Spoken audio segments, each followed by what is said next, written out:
আসসালামু আলাইকুম।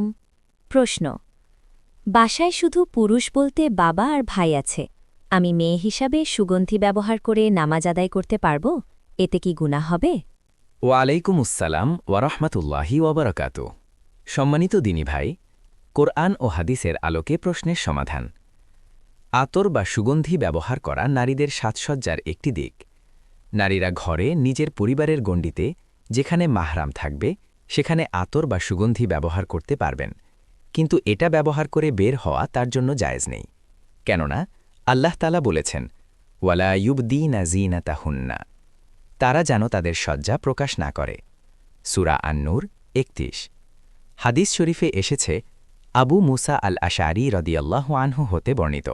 তিনি বলেন, রাসূলুল্লাহ সাল্লাল্লাহু আলাইহি ওয়াসাল্লাম বলেছেন, আইয়ুমামরাআতিন ইস্তাআতারাত ফামাররাত আলা কওমিন লিয়াজিদু রিহিহা ফাহিয়া জানিয়া, যে নারী সুগন্ধি মেখে পুরুষ জনসমষ্টির পাশ দিয়ে গমন করে যাতে করে তার সুগন্ধি তাদের নাকে লাগে, সে নারী ব্যভিচারী। মুসনাদে আহমদ ৪,৪18। আশকালানী রহেমাহুল্লাহ বলেন, এই নিষেধাজ্ঞার কারণ স্পষ্ট, যেহেতু সুগন্ধি যৌন কামনাকে চাঙ্গা করে তোলে। ফাতহুল বারী ২,২৭৯।